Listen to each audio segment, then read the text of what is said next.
Hermanos, dicho esto y con sentido del humor, vamos a coger Primera de Tesalonicenses capítulo 5. Está en medio de nosotros también mi cuñado Gesema y mi cuñada Damari. Nos ha dado una sorpresa por venir. Así que para vosotros ya sabes lo que hay en nuestro corazón y en la iglesia, así que también nos bendecimos en el nombre de Jesús. Cójase capítulo 5, versículo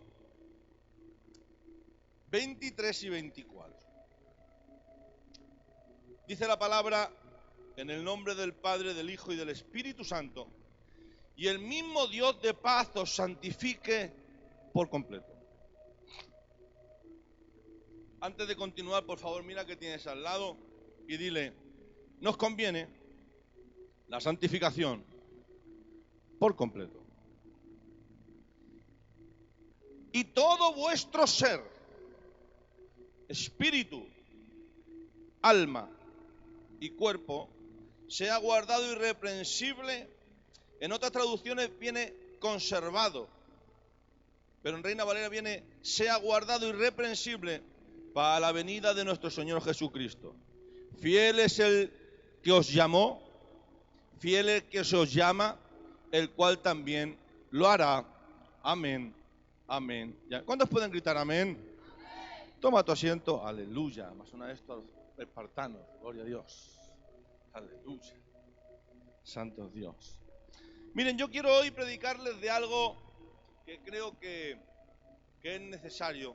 Tengo un título, para cuando luego me preguntan el título, tengo un título y es Realidades distorsionadas. Realidades distorsionadas. Miren, hermanos, creo de que el hombre vive en varias realidades. Como pastor, ¿cómo que el hombre vive en varias realidades? Sí, yo creo eso y lo iremos hablando. De hecho, de que para conocer y entender estas realidades tenemos que entendernos a nosotros mismos. Con permiso, mis hermanos. Debemos entendernos a nosotros porque porque tengo cosas que anunciar y tenemos cosas que tocar el cuerpo ministerial delante de la iglesia. Pero quiero hablarles de la tricotomía del hombre. Quiero hablarles del ser tricótomo del hombre. Quiero hablarles del ser tripartito del hombre. ¿Vale? ¿Cuántos saben eso para la gloria del Señor? Somos cuerpo, alma y espíritu. O somos espíritu, cuerpo y alma, o somos alma, espíritu y cuerpo. ¿En qué orden? ¿Cuáles son sus realidades? ¿Cuál es la realidad del cuerpo? ¿Cuál es la realidad del alma? ¿Cuál es la realidad del espíritu? ¿Cuál es la realidad de nuestro ser? ¿Cuál es la realidad de Dios para que nosotros estemos incluidos en esta realidad que conocemos? Bueno, creo que son muchas preguntas, ¿verdad? Y creo de que a nosotros, y este versículo en concreto, nos deja muy claro de que el ser humano es tripartito. El alma, el espíritu y el cuerpo. Y creo que esto es importante conocerlo. ¿Por qué, pastor? Porque hay personas que viven la salvación por el cuerpo, otros por el alma y otros por el espíritu. Escuchen, mírenme aquí. Creo de que la salvación es muy importante conocerla en nuestro ser y la totalidad de nuestro ser. Y me dirás, ¿por qué, pastor, es tan importante conocer la tricotomía del hombre? ¿Por qué es tan importante? Pues yo te lo digo, porque Dios solamente tiene una salvación. Voy a repetírtelo. Porque Dios solamente tiene una salvación. Pero claro, esta salvación, hermanos, opera en tiempos diferentes. A esto en la teología se le llama la salvación operando en 3 tiempos. La salvación tiene 3 tiempos para operar. Claro, a lo mejor ahora ustedes están diciendo, pastor, ¿cómo que la salvación opera en 3 tiempos si yo ya he sido salvo? Claro, te has quedado solamente en la salvación del espíritu. Bueno, se está complicando la cosa, José, ¿eh? Aleluya. La salvación tiene inicio ¿dónde? En el espíritu. La salvación también alcanza mi alma. Y por último, la salvación también operará en mi cuerpo. Eso se le llama la salvación en tiempos, en los tiempos. Me dirás, pastor, esto no lo he escuchado nunca. Bueno, pero porque no lo has escuchado, no significa que no esté. ¿Vale? Y me dirás, pastor, ¿por qué actúa la salvación en tres tiempos? Yo voy a hacer una pregunta. ¿Cuántos son de Cristo? Yo digo amén. Yo soy de Cristo, usted es de Cristo. Por lo tanto, es correcto decir de que he sido salvado en mi espíritu, que estoy participando de la salvación y estoy siendo salvo en mi alma, y por último seré salvo en mi cuerpo. Por lo cual, hermanos, sería correcto decir, yo fui salvo, como también es correcto decir que estoy siendo salvo, y también es correcto decir, yo seré salvo. Y dirás, pastor, ¿lo estás ahí? Bueno, tranquilo, ya vendrá el desenlace de todo esto. ¿Por qué la salvación actúa en tres tiempos? Yo fui salvo en mi espíritu. ¿Por qué? Porque al ser salvo en el espíritu fue en un momento, en una acción, en un tiempo determinado, en el cual yo participé de la regeneración.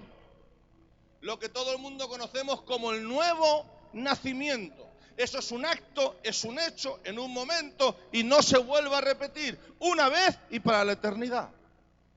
Por eso el Señor, cuando la salvación nos alcanza en nuestro ser, viene a nacernos de nuevo en el espíritu, porque esa área de nuestro ser, el espíritu humano, estaba muerto por la desobediencia y el pecado que Adán cometió, y el pecado que mora en nosotros, y los pecados que nosotros ejercemos.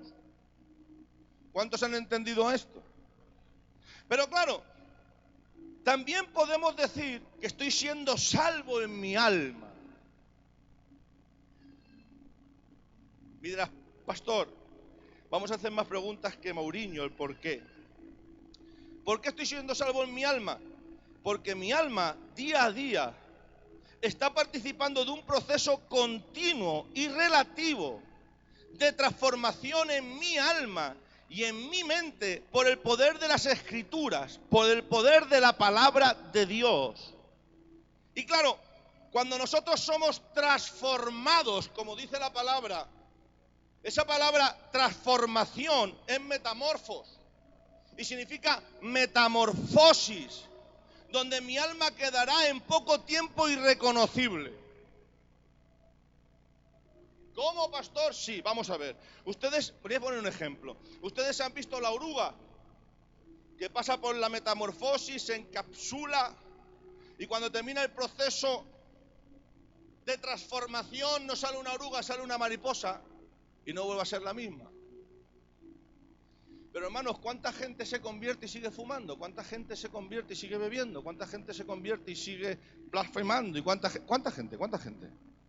¿Por qué? Mucha. ¿Por qué? Porque nosotros somos regenerados en un acto divino, solamente en el Espíritu, pero nuestra salvación nos lleva a participar de una obra que el Espíritu Santo comienza en nosotros y no la terminará hasta el día del Señor. Hay personas que cambian con menos tiempo, otras que cambian con un poquito más de tiempo, pero la obra del Espíritu Santo en nosotros va ejerciendo para que nuestra alma sea cambiada. Y de ahí la frase, no es la misma persona que yo conocí antes que entrara en la iglesia. Porque nosotros nos convertimos y no nos hacemos santos desde el minuto 1. Vamos en un proceso. ¿Cuántos saben que vamos en un proceso? Ese proceso de metamorfosis, ese proceso de santificación y transformación es la salvación que alcanza mi alma, que cada día disfruto de ella, que cada día tengo la posibilidad de abrazarla más. De ahí, ocupaos de vuestra salvación. Ocupaos de vuestra salvación. Hay gente que esto no lo entiende y descuida tanto el alma, que son cristianos almáticos. Conforme lo que siento, así vivo un evangelio. Y en casa igual, y en el matrimonio igual, y en el trabajo igual. Por lo tanto, se mueven por sentimientos y no por transformación. El sentimiento me lleva ¿a qué? A entender de que si hay un culto con una alabanza de júbilo que me motiva en el sentimiento, adoro, si no, no adoro. Si hay algo en la palabra que me llama la atención como una promesa que me bendice sin ningún tipo de demanda, ni mandamiento, ni me requiere nada, me gozo, me da alegría. Pero cuando hay una promesa que viene demandada de un mandamiento o que hay simplemente un requerimiento para poder recibir la promesa, ya lo dejo. Porque tengo que ser contrario a lo que soy. ¿Han entendido esto? Bueno.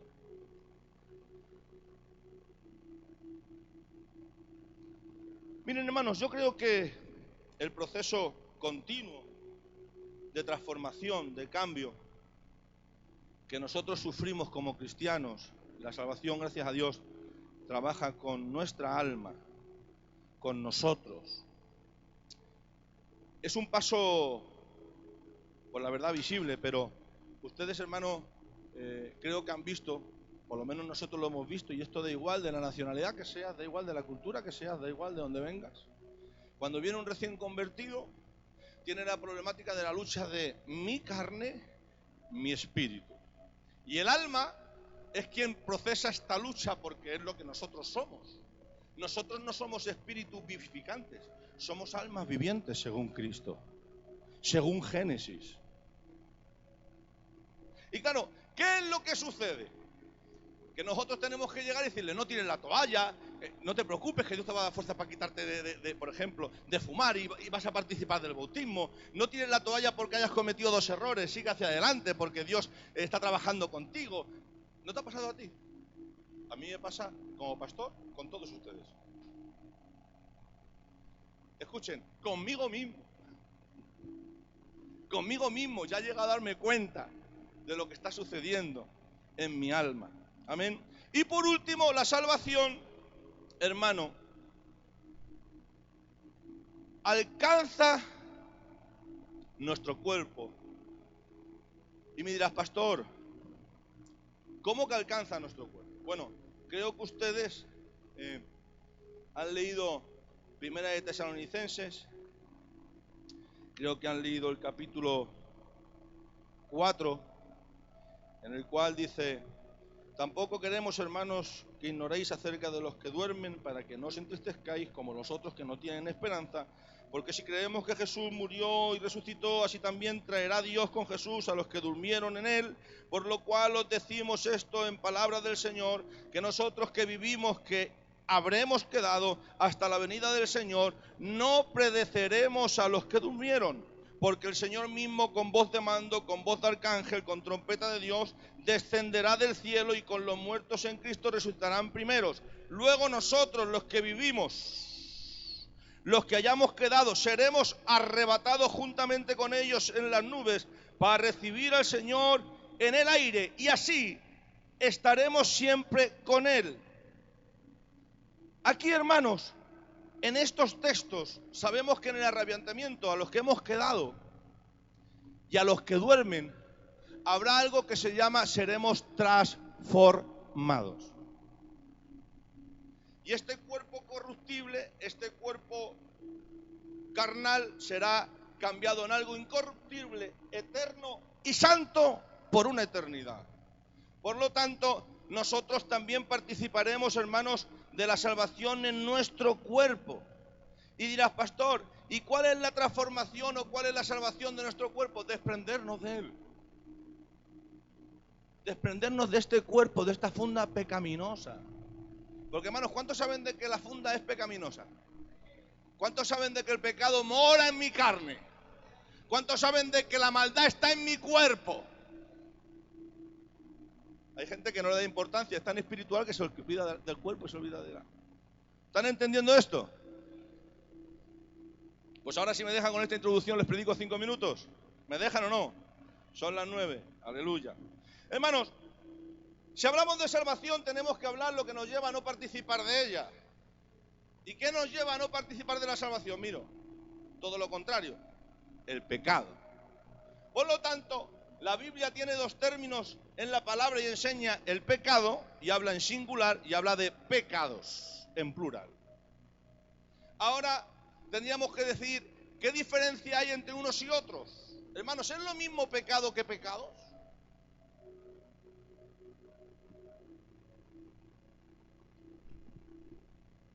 Yo digo no. ¿Sabes que tú puedes ser de Cristo y llevar una vida derrotada? ¿Cómo, pastor? ¿No dice la Biblia que somos más que vencedores? ¿Eh? ¿Sí? ¿Seguro? ¿Pero para qué? ¿Para qué somos más que vencedores? Porque Cristo ha hecho lo que nosotros no podemos hacer: vencer al pecado y vencer a la muerte. Pero nosotros seguimos pecando. Porque el que dice que no hay pecado en él, el tal es mentiroso y Dios nunca estuvo en él. Es más, primera de Juan dice: hijitos míos, esto se escribió para que no pequéis. Pero si alguno de vosotros hubiera pecado, abogado tiene. ¿No dice eso la Biblia? Por lo tanto, somos más que vencedores porque nosotros no podemos alcanzar la salvación por nosotros mismos. Es Cristo quien ha hecho todo en la cruz.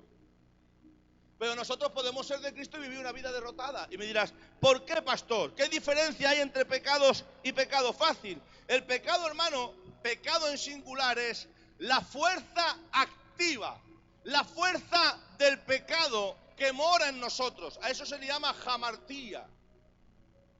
Es la fuerza locomotriz del pecado. Es lo que mora en nosotros. Es lo que nosotros antes de ser de Cristo éramos esclavos y no podíamos hacer otra cosa que ir siempre al mal y ser de continuo al mal, porque el pecado moraba en nosotros. Pero Cristo ha venido a hacernos libres del pecado. ¿Cuántos son libres del pecado? Yo digo amén a eso. Y el pecado habita en nuestro cuerpo. Ahora, la diferencia de pecados. ¿Qué son los pecados, pastor? Los pecados son los delitos que yo cometo. ¿Cuántas veces quebranto la voluntad de Dios? ¿Cuántas veces hierro al blanco, como dice la Biblia? Esos son pecados. Vamos a ver, por ejemplo, si somos más que vencedores y hemos vencido al pecado porque Cristo nos ha hecho libertad al pecado, es una pregunta, no me respondan. ¿Cuántos cristianos han podido mentir? ¿Cuántos cristianos han hecho algo que no está bien? Si tuviéramos que decir que levantáramos las manos, yo me tengo dos brazos, necesitaría dos más. ¿Por qué? Porque todos hacemos alguna acción que quebranta la voluntad de Dios, algún delito que va en contra de la voluntad de Dios. Por lo tanto, esa es la diferencia de pecados. Los pecados son las acciones que nosotros cometemos que quebrantan la voluntad de Dios. Sin embargo, el pecado es la fuerza que está dentro de mí que me impulsa a cometer esos pecados. Además, la palabra enseña que es verdad que el pecado habita en mi cuerpo, pero esto no es excusa para llevar una vida derrotada en los pecados. Miren, le voy a leer un texto, Romanos 7, versículo 18 en adelante, dice, Pablo dice, y yo sé que en mí, esto es en mi carne, no mora el bien, porque el querer el bien está en mí, pero no el hacerlo. Porque no hago el bien que quiero, sino el mal que no quiero, eso hago. Y si hago lo que no quiero, ya no lo hago yo, sino el pecado que mora en mí. Así que, queriendo yo hacer el bien, hallo esta ley, que el mal está en mí.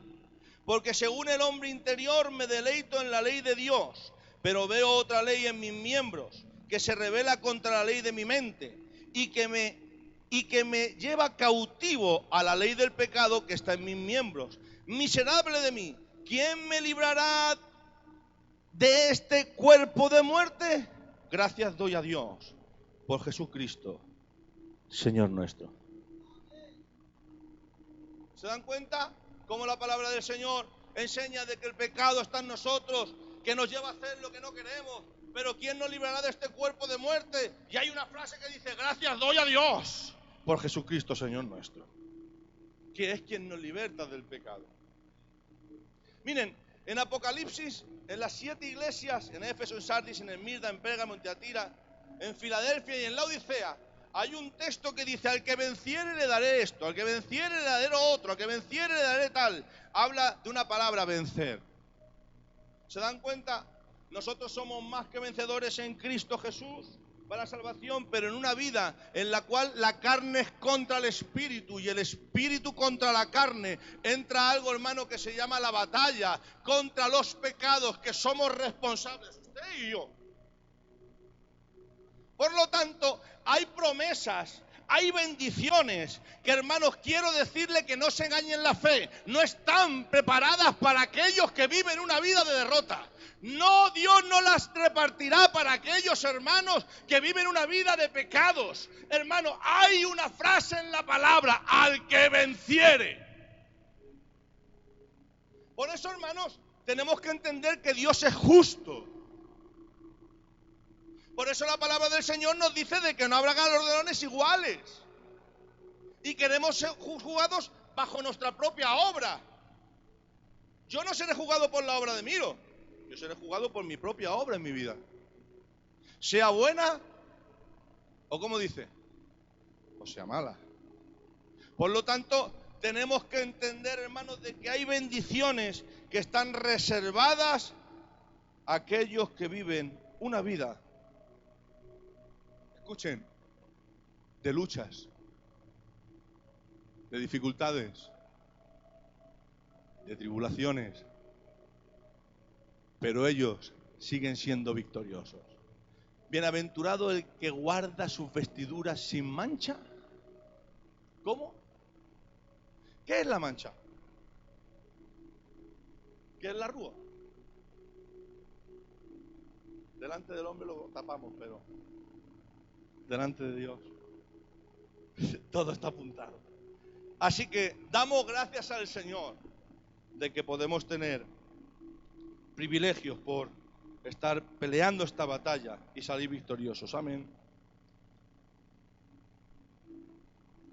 Miren,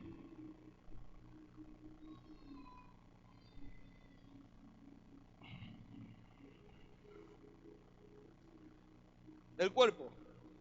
Sabemos de que la salvación, hermanos, es despojarnos de este cuerpo pecaminoso, ¿vale? Y adquirir un cuerpo glorificado, santo, libre, en su totalidad de esa naturaleza pecaminosa que mora en nosotros. Miren, en Génesis, capítulo 2, versículo 7, si alguien lo puede poner, en Génesis, capítulo 2, versículo 7, vamos a ver cómo Dios forma al hombre, ¿vale? ¿Lo tienen ahí? ¿No? Bien. Bueno, da igual. Ahí vemos de que el Señor, dice la Biblia, de que decidiendo hacer al hombre, Él llegó y dijo, hagamos al hombre a nuestra imagen y semejanza. Y dice la palabra del Señor que tomando el polvo de la tierra sopló aliento de vida y fue hecho el hombre un alma, ¿cómo dice? Viviente. Un alma viviente. Así que les voy a dar otro matiz, porque lo tengan ahí, ¿vale? Un concepto judaico, ¿vale? Para que tengan, porque nosotros siempre pensamos de que Dios coge, ¿vale? Coge el polvo, así el barro, lo da forma y sopla. Les voy a poner otro concepto. Dice que el judío, él dice que soplando él sobre el polvo,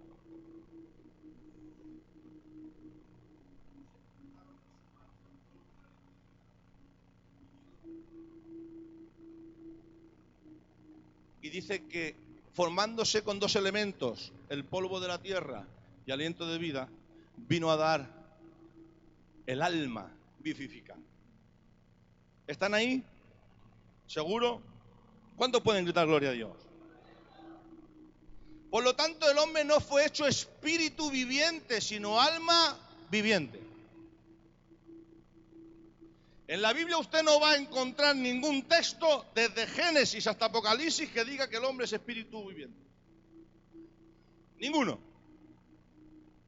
Usted va a encontrar que nosotros somos alma viviente. A diferencia de Cristo, como dice en 1 Corintios, Cristo es espíritu vivificante. Por lo tanto, nosotros somos alma viviente. ¿Qué es lo que somos nosotros? Alma. Miren, yo he puesto aquí lo siguiente. El espíritu y el cuerpo han sido dados a esta alma para que pueda coexistir en estos dos mundos. ¿Cómo puede coexistir el alma en estos dos mundos? Tendríamos que decir, ¿cuáles son estos dos mundos? El mundo invisible, el mundo de los espíritus, y el mundo visible, el mundo del hombre.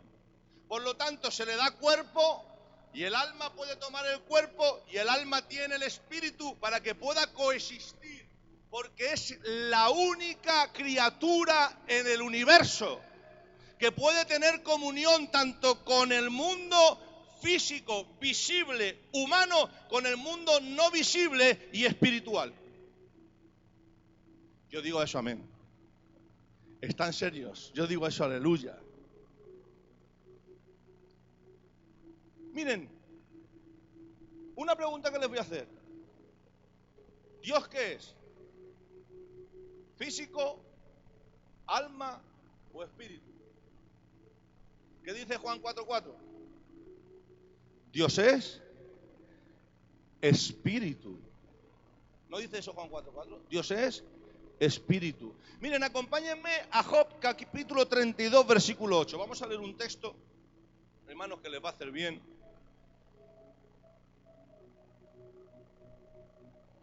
Miren, Job capítulo 32. ¿No puede ponerlo o qué? ¿Lo leo? No, este no es. No puede. 32, versículo 8. Capítulo 32, versículo 8. Este es. Dice Job, ciertamente espíritu hay en el hombre.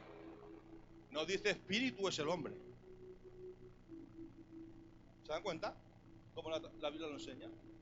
Ciertamente espíritu hay en el hombre.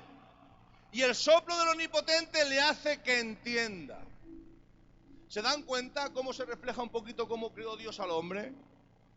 Cogió el polvo de la tierra, sopló aliento de vida que le dio espíritu al hombre y de repente se formó el alma vivificante, el alma viviente. Amén. Ahora, si ustedes me dejan, les voy a decir algo. ¿Qué es el alma? ¿Qué es el alma para usted? ¿Qué es el alma para la iglesia? Es un fantasma que levita y hace cuando muere el ser humano, como algunos pueden decir por ahí. No, hermanos, miren, el alma es la razón, el intelecto, la mente, los sentimientos, las emociones, la evolución, la voluntad. El alma es lo que nosotros somos. Entonces, ¿qué es el espíritu humano? ¿Qué es el espíritu humano? ¿Qué enseña la palabra? ¿De qué se forma el espíritu humano? Si hemos dicho de que el alma, hermano, es la razón, el intelecto, la mente, los sentimientos, las emociones, la evolución y la voluntad. ¿Qué es el espíritu? También es tripartito. El espíritu es la conciencia, la comunión, ¿y qué más? Y la intuición. Sin espíritu no tenemos comunión con Dios. Sin espíritu no hay conciencia. No hay una conciencia conforme a Dios. ¿Se dan cuenta lo que reside en cada cosa?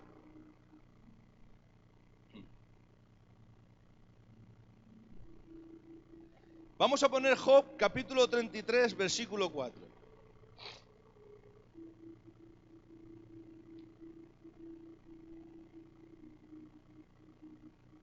Miren, el Espíritu de Dios me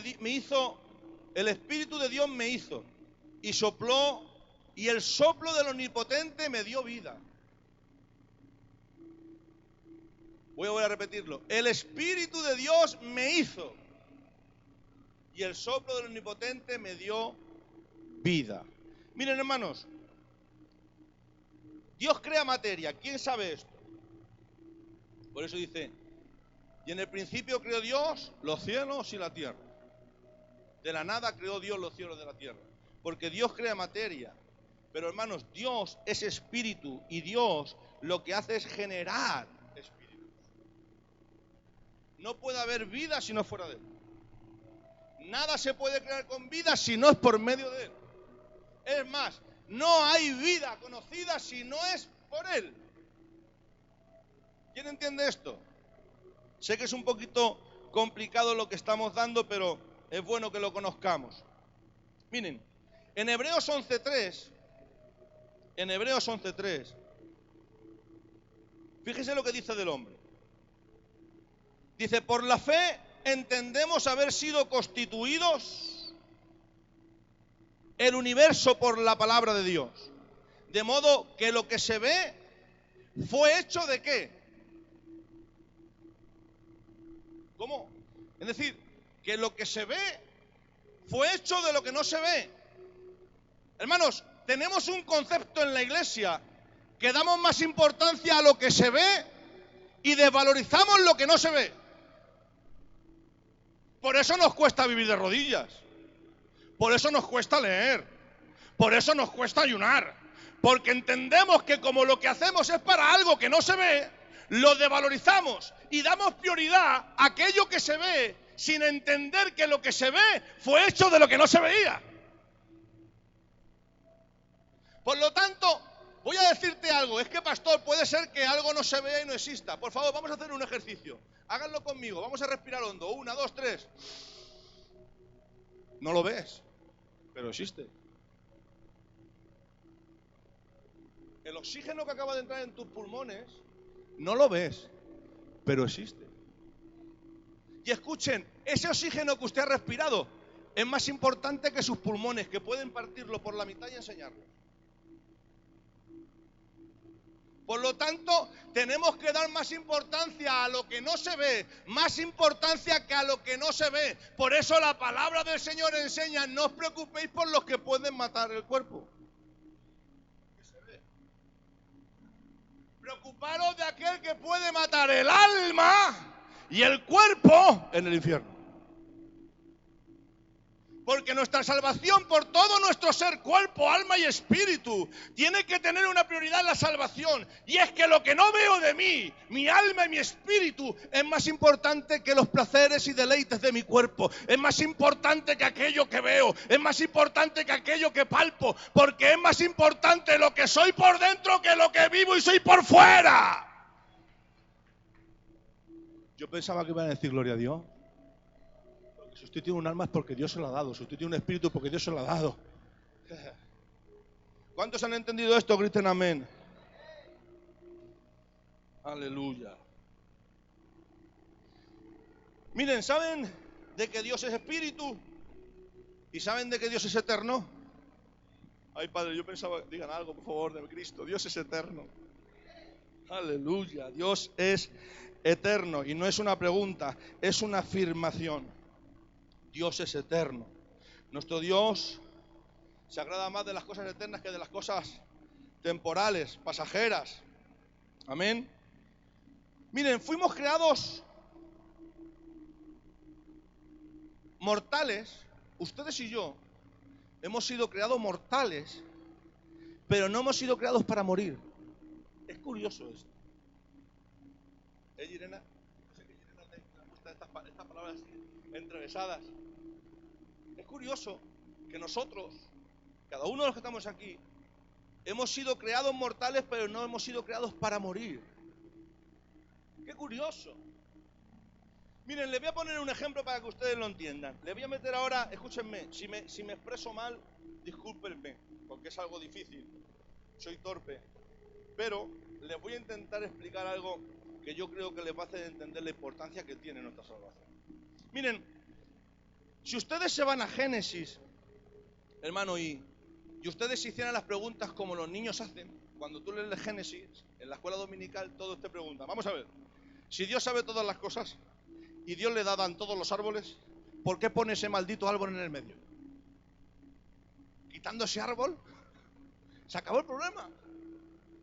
Ya no hay árbol. Pastor, ¿por qué puso Dios ese árbol? Ahora mi pregunta es, ¿por qué Dios puso ese árbol? La respuesta, hermanos, es sencilla. Porque poniendo ese árbol en medio del huerto, Dios levantó el deseo en el hombre de comer. Pastor, esto se va a poner difícil. Poniendo Dios en el huerto, el árbol, Dios levantó el deseo del hombre para comer. Por lo tanto, podríamos decir de que Dios creó una tentación para el hombre. Entonces la palabra, yo estaría predicando una falsa doctrina porque dice, oye, no digan de que Dios es tentado por nadie ni tenta a nadie. Dios no tienta a nadie, ni puede ser tentado. Pero podríamos decir de que Dios creó en potencia la posibilidad de que el hombre desobedeciera. Porque al crear el árbol y al crear el mandamiento, se puede dar en potencia la desobediencia del hombre. Pero es que Dios es santo, es justo y Él lo conoce todo.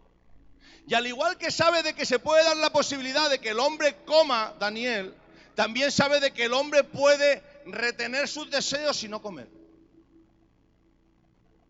Así que no digas ya nunca cuando hagas algo mal, es que Dios lo sabe. No, si Dios lo sabe. Dios sabe que lo puedes hacer bien y has decidido hacerlo mal. Un ejemplo rápido. Todos los que tenemos hijos y tenemos algún adolescente por ahí cabra loca. ¿Quién no ha pasado como nosotros, que nos ha llegado nuestro padre y nos ha dicho, no quiero que vengas a más de la 1. Puedes venir a las 6 de la tarde, a las 7, a las 8, a las 9, a las 10 y a las 11 y a las 12. 12 y cuarto, 12 y media, 12 menos cuarto, 1 menos cuarto. No lleguen más tarde de la 1. Pero ¿quién pasa de la 1? El adolescente cabra loca. ¿Quién desobedece? El adolescente cabra loca. ¿Ha hecho mal el padre por ponerle horario? No ha hecho mal. ¿Cuál es el deseo del hijo?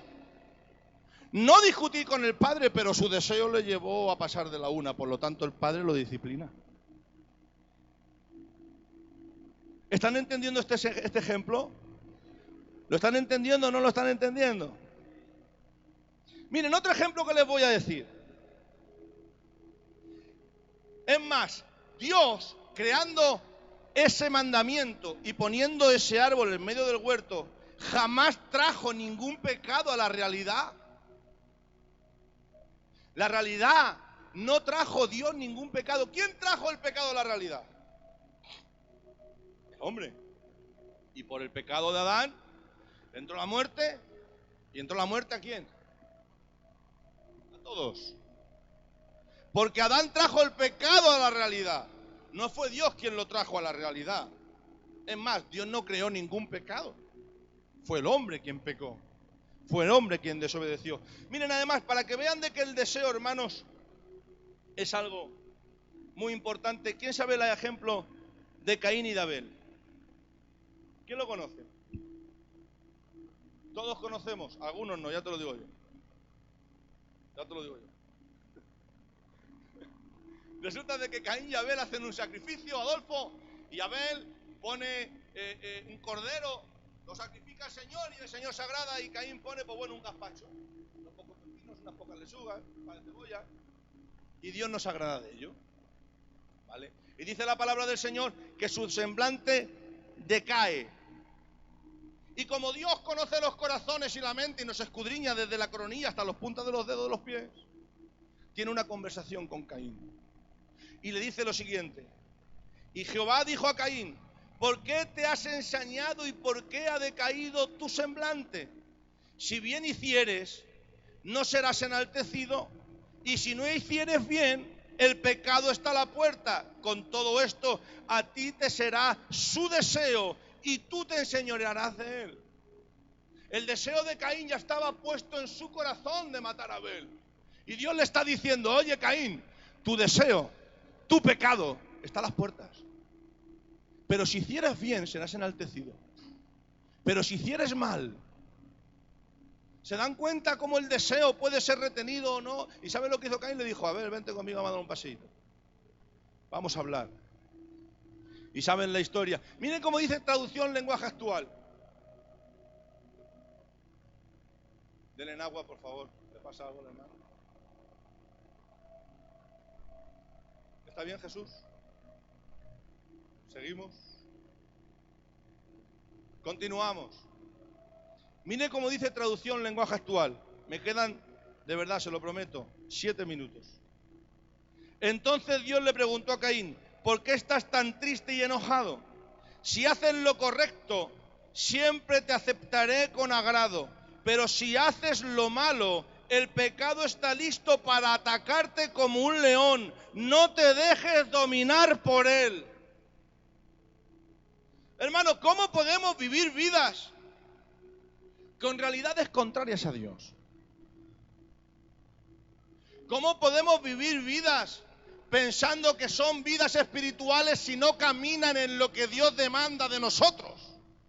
¿Cómo podemos decir que somos seres espirituales si no entendemos que lo espiritual que no se ve, aquellos que no lo practican, también es visible que no lo practican? O aquellos que son hombres piadosos, mujeres piadosas, mujeres espirituales, hombres espirituales, también se exterioriza por fuera.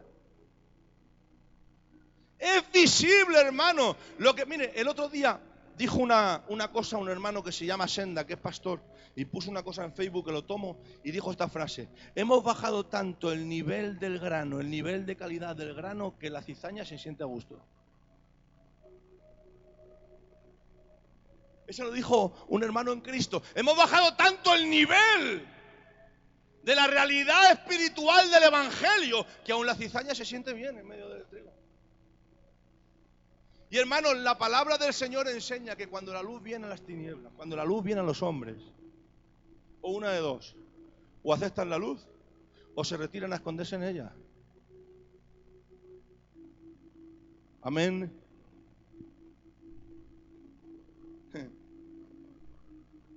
Una pregunta, también de la escuela dominical. La preguntan mucho, Cuando estás en la escuela dominical, te llegan y te dicen los niños: pastor, ¿cómo es posible de que Dios tenga tanta pasión para salvar al hombre, que Dios busque al hombre, sea paciente con todos los hombres, haga tantas cosas para salvar a ese de la gorra, al hermano Eduardo, al pastor que predica, al otro hermano de la gorra, al otro? ¿Por qué, hermano? ¿Por qué pone tanto interés en salvar Dios al hombre y a Satanás y a los ángeles caídos no les ha dado ni una sola oportunidad? Pregunta del niño: pastor, ¿y si perdonara a Dios al diablo ya se acabó el problema? Ya no hay enemistades. ¿Por qué Dios no da oportunidad al hombre? Digo, al diablo o a los ángeles caídos. ¿Por qué, pastor? Miren, fácil. ¿Cuántos saben de que los ángeles son eternos? Amén. ¿Cuántos los ángeles saben que son espíritu? Amén. ¿Cuántos saben de que los ángeles tienen alma? ¿Ya no dicen amén? Los ángeles se ríen. Los ángeles interactúan en conversaciones. Los ángeles, hay unos que son mensajeros y otros son guerreros. Los ángeles tienen la capacidad de tener sabiduría. Son más sabios que nosotros. Es más, en Hebreos, la palabra del Señor nos enseña de que nosotros hemos sido hechos menor que los ángeles. ¿Cuántos saben eso? No lo sabe nadie. Aleluya. ¿Cómo es posible, pastor? Miren, hay un versículo en Hebreos que dice así, que no sé si lo tengo aquí. Dice en Hebreos: porque haciéndole menor que los ángeles, hablando de Cristo, porque Dios preparó a Cristo cuerpo para que viniera hecho carne entre los hombres y habitara en medio nuestro y poder llevar a cabo el plan de salvación, tuvo que ser en semejanza al hombre y ser inferior que los ángeles, porque nosotros somos inferior que los ángeles. ¿Y sabes cuál es la virtud que nos hace inferior a los ángeles? Este cuerpo. ¿Saben de que al pecar eternamente en espíritu, ellos se convirtieron pecadores eternos? Ya no había posibilidad de redención ninguna. Porque pecaron en un lugar eterno y en un estado eterno. Pero nosotros, como somos por este cuerpo temporales en esta realidad, no solamente es donde mora nuestro mal, sino que Dios también, sabiéndolo, nos dio un cuerpo para que fuera el escape de salida. Para que fuera la posibilidad que tenemos temporal para poder alcanzar la posibilidad de ser salvos. Por eso, mientras que estamos en esta funda, el que está en el lecho de muerte, en el último segundo, siendo el peor pecador y el más empedernido de la faz de la tierra, si Cristo lo alcanza, se arrepiente de sus pecados y confiesa a Cristo y parte, es eternamente salvo. Pero si también muere en el lecho de la cama y no se arrepiente y no acepta a Cristo, por lo cual es eternamente condenado. Por lo tanto, quiero decirte algo en esta tarde. Sepas bien lo que haces con tu vida. Sepas bien lo que haces en este tiempo con tu vida. No te pienses que por ser joven la tienes comprada. No te pienses que por tener todo lo tienes comprado. Dios te ha dado una oportunidad de alcanzar la redención. Pero tenemos realidades distorsionadas. Nos pensamos que por predicar voy a ser salvo. Nos pensamos que por acudir a una iglesia voy a ser salvo. Nos pensamos que voy a ser salvo, ¿por qué, hermano? Porque la realidad que ves conforme lo que tú piensas. Porque la realidad en la que vives se adapta mejor a lo que tú quieres. Hermanos, quiero decirte que la realidad que tú ves es pasajera. Pero hay una realidad, hermano, eterna, que no es visible, pero es real. Hermano, ¿sabes por qué el Señor está preparando moradas? Porque Dios nos da una oportunidad a todos. Él no para, no está parando. Él no las tiene hechas todas, está siguiendo haciéndolas. Porque hay gente que está siendo alcanzada por este plan de salvación. Aleluya. Miren, con esto acabo. Con esto acabo. Miren, creo firmemente, más que nunca, que somos salvos en el Espíritu. Creo más firmemente que estamos disfrutando de una salvación en nuestra alma, mira. Y que tenemos posibilidad en este tiempo de seguir ocupándonos, disfrutando de este tiempo que tenemos temporal de la salvación. Escasamente. Porque escuchen, contra más me acerco a Dios, más me doy cuenta que es escasamente. Contra más leo de la palabra, más me doy cuenta que menos le conozco. Contra más busco al Señor, más incompatible me veo con Él. Por eso la gracia, hermano, que hemos recibido es para que vivamos fervorosamente en el Señor. Para que vivamos dando gracias al Señor desde que nos levantamos hasta que nos acostamos. Y que no nos descuidemos por nada. Hermano, ¿sabes por qué? Porque ahora solamente vemos esa salvación veladamente. Pero hay un texto que dice, llegará el día que nosotros le conoceremos a Él como Él nos conoce a nosotros. No sé si usted a esto le anima, pero conocer a un Dios como Él nos conoce a nosotros. Hermano, ¿sabes cómo te conoce Él? Le dice a Jeremías, Jeremías, antes que fueras formado en el vientre de tu madre. José, esto es para rabiar. Antes que fueras formado en el vientre de tu madre, yo ya te conocí. Antes de la fundación del mundo, yo ya os elegí. Hermano, ¿no dice la palabra del Señor que Él escudriña nuestra mente y nuestro corazón? Que conoce las palabras antes que lleguen a los labios para ser pronunciadas. ¿No dice la palabra del Señor que conoce las heridas más profundas del alma y del corazón? ¿No dice la palabra del Señor en Job que incluso los pecados que muchas veces inconscientemente nosotros hacemos, Él los conoce y nos los revela para que lo cambiemos? Que nos conozca Él es normal. Pero Lola, que nos dé la oportunidad de conocerle a Él como Él nos conoce a nosotros. Hermano. Por lo tanto, creo de que un día llegaremos a la salvación en toda su plenitud. Te lo voy a repetir. Lucha por alcanzar y conseguir llegar, abrazar la salvación en toda su plenitud. En mi espíritu, en mi alma y en mi cuerpo. ¿Cuántos pueden dar un fuerte aplauso al Señor? Aleluya. Gloria al Señor.